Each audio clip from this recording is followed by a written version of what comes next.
Qala lana asy-syaikhu Abul Abbasil Hadrami radhiyallahu anhu, kana yashabu ba'dal masyayikh faqihun. Ada seorang faqih, dia sedang bersuhbah dengan sebagian masyayikh. Fa idza hadara sama, ketika datang waktu sama, sarafahu, disuruh faqih itu masuk, suruh keluarlah. Wala yasmah bi hudurihi, tidak boleh untuk hadir bersamanya. Ma'a kaunihi fi idadi ashabi. Ya, padahal dia termasuk orang yang sedang suhbah, artinya, tapi ditepikan. Karena ulama di abad dulu, ya, sejak ada ulama lah katakan, sejak mereka bersuhbah dengan sahabat, sejak tabi'in bersuhbah dengan sahabat, sejak tabi'in bersuhbah dengan tabi'in dan seterusnya begitu. Maka ulama dulu dalam bidang apapun, ya, dia mesti berhubungan dengan man lahu qalbun, man lahu dinun. Ya. Apakah dia sebagai ikhwannya, mutabariknya, ya, atau sebagai muridnya. Tidak ada itu yang tidak berhubungan dengan itu. Karena mereka tahu bahwa mengambil agama ini min aqlin nabi wa qalbih, min uqulis sahaba wa qulubihim, zahiran wa batinan, ilman wa zauqan. Ya. Nah, maka ketika banyak fuqaha bersuhbah, ketika datang hadra, karena dia yani minal ukhuwah laisa minal man yatasayyakh tasayyukh, bukan sebagai gurunya, maka diketepikan. Ya, yahtarimu, supaya tidak timbul ghibah. Itu. Karena ada fenomena, ya, yang orang yang akalnya lemah, imma dia jatuh, ya, atau artinya akan hilang akal, akan berteriak-teriak, paling enggak dia akan pingsan lah. Pingsannya bukan pingsan wajad gitu, tapi karena akalnya lemah. Dari taib. Wa qala radhiyallahu anhu yu'zarul wajidu bihalatin. Nah, ini memang ada wajad, ya, tapi yu'zar.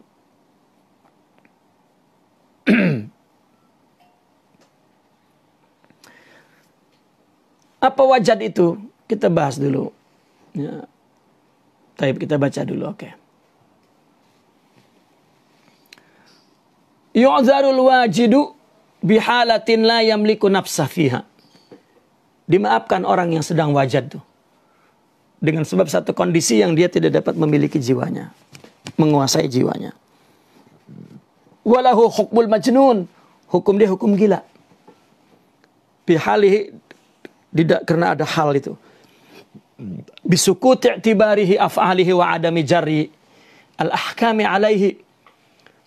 Ya, karena perbuatannya sudah tidak diperhitungkan lagi. Dan hukum tidak berlaku kepadanya.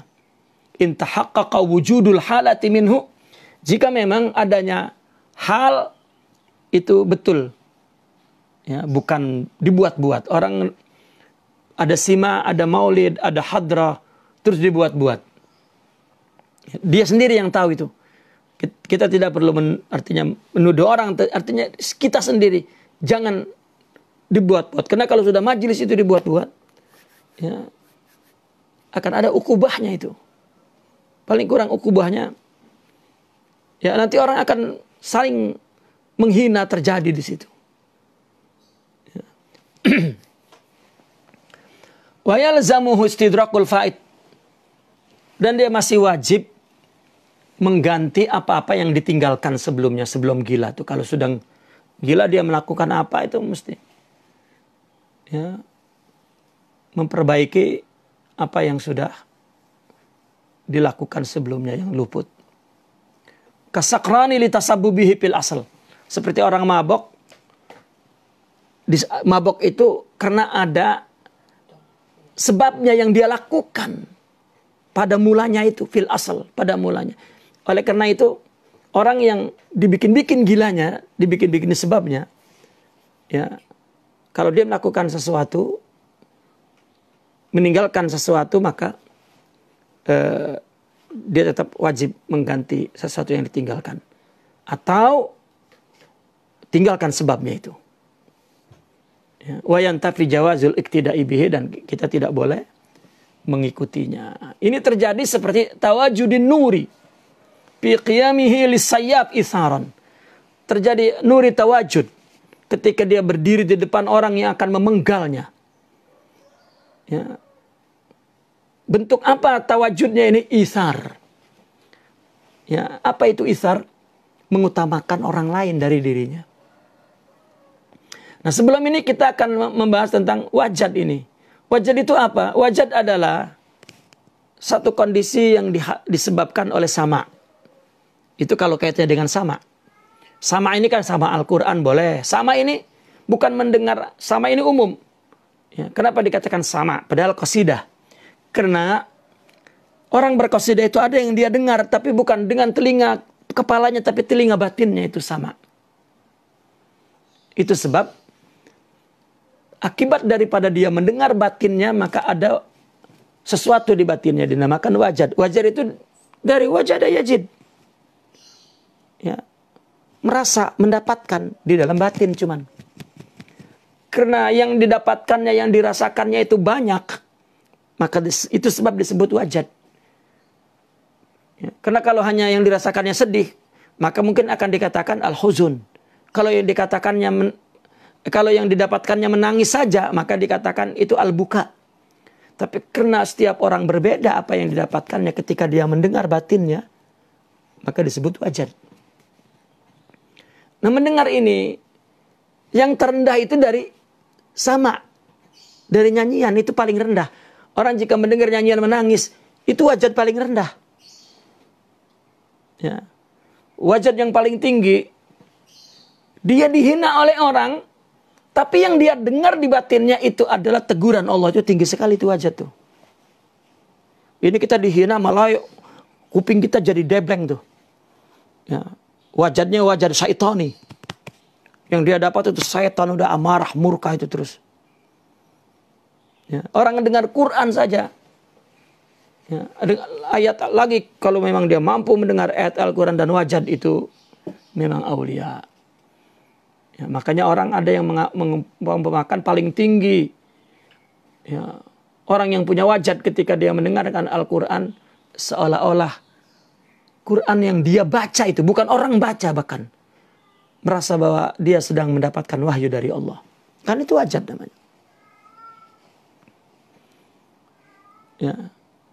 Maka wajad, ada yang melihat api berkobar-kobar, tiba-tiba dia teringat ayat Al-Quran pingsan. Itu wajad. Ya. Nah, maka paling kurang orang dengar sama itu ada wajad. Nah, orang kalau dengan sama aja tidak ada wajad, wah ini bejat itu namanya. Jadi wajad itu adalah kalau kaitannya dengan syair, dengan sama, dengan qasidah di sini, samanya sama qasidah, maka itu waridu haqqin. Ya. Jadidin akibas sama yajiduhul mustami min nafsih. Ya, sesuatu yang datang, yang benar, yang baru setelah dia mendengar, ya, sama dia merasakan dari dalam dirinya itu. Ya. Nah, maka ada orang yang lemah, maka itu orang yang nukson. Kalau dia kuat, maka itu orang yang kamal. Ya. Kaitannya dengan apa namanya? Contoh di atas ini. Kahalati at-tawajjudi nuri bi qiyamihi lis-sayyaf isaran. Kisahnya ketika itu orang-orang sufi itu di abad-abad itu sedang marak. Ini di abad akhir ketiga masuk abad keempat itu. Itu marak orang-orang sufi dituduh zindiq. Oleh siapa? Oleh para fuqaha, ulama-ulama fikih yang sedang mengincar kedudukan di kepemerintahan. Ya.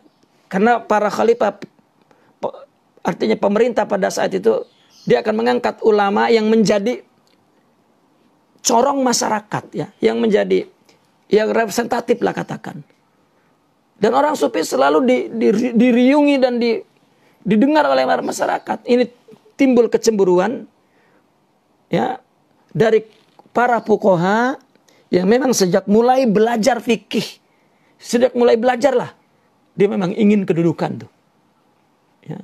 Mulai belajar tuh memang dia sudah ingin bekerja menjadi orang terhormat di pemerintah. Maka dia akan mencoba menyingkirkan orang-orang yang menghalangi jalannya. Ya, maka ada terjadi gap antara fuqaha dan sufi. Dan selalu orang pakai itu dengan alasan dia memelihara zahiratun nas. Mudah menuduh zindik. Dan di abad-abad itu banyak orang sufi yang dipenjara, dipenggal lehernya oleh pemerintah. Ya, termasuk kisah Syekh An-Nuri ini.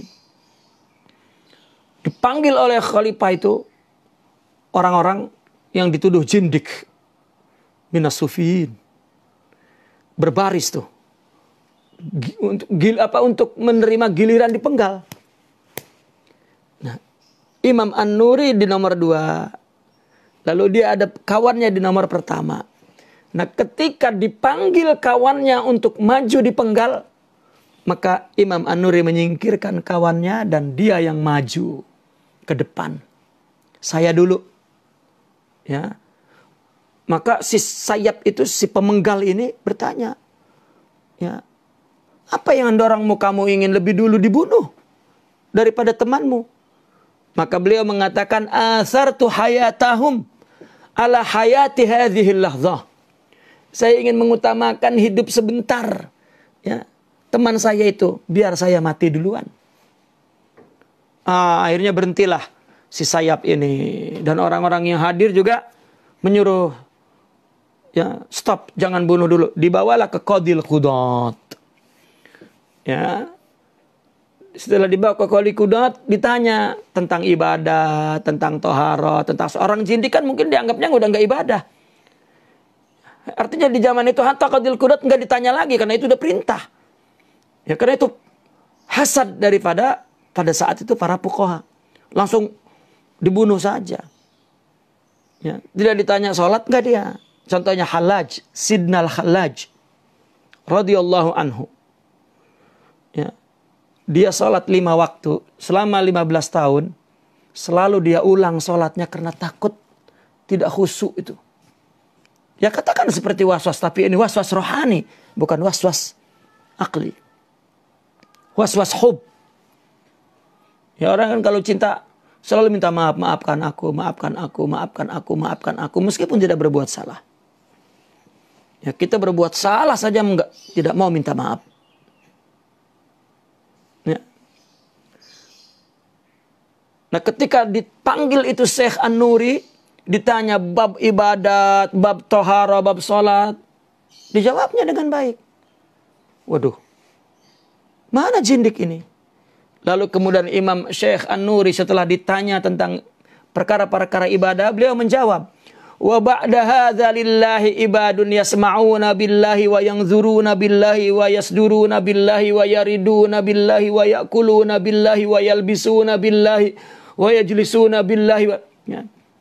Setelah kita itu ibadah apa semua, ya, Allah itu punya hamba-hamba yang semua perbuatannya karena Allah, ini untuk Allah, ini dengan Allah begini, melakukan ini dengan Allah, ini dengan Allah, ini dengan Allah, ini.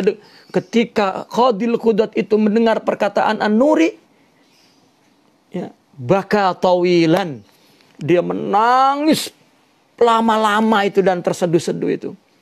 Kemudian Qadil Qudat itu datang ke khalifah dan memohon untuk dibatalkan pembunuhan itu. Kenapa?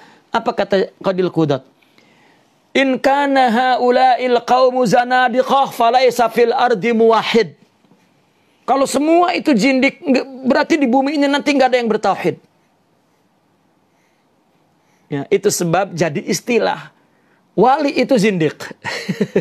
Dipakai oleh orang sufi. Ya udah deh, gua dibilang zindik, oke kita kasihlah nama yang nama yang kalian sematkan kepada kami zindik. Naam ida zindik muwahhid fa ana zindik.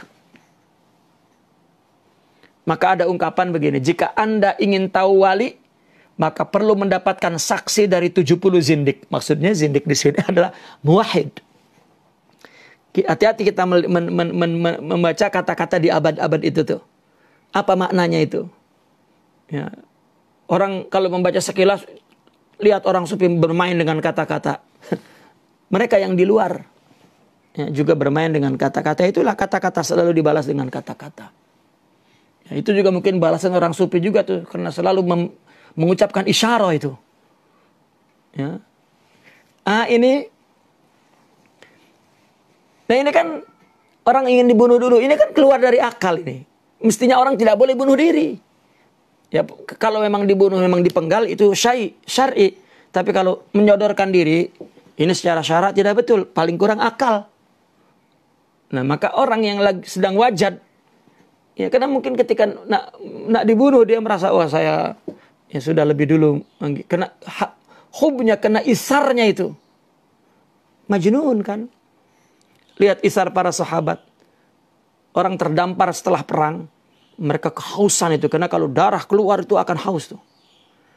Lalu datanglah orang makan meminumi air.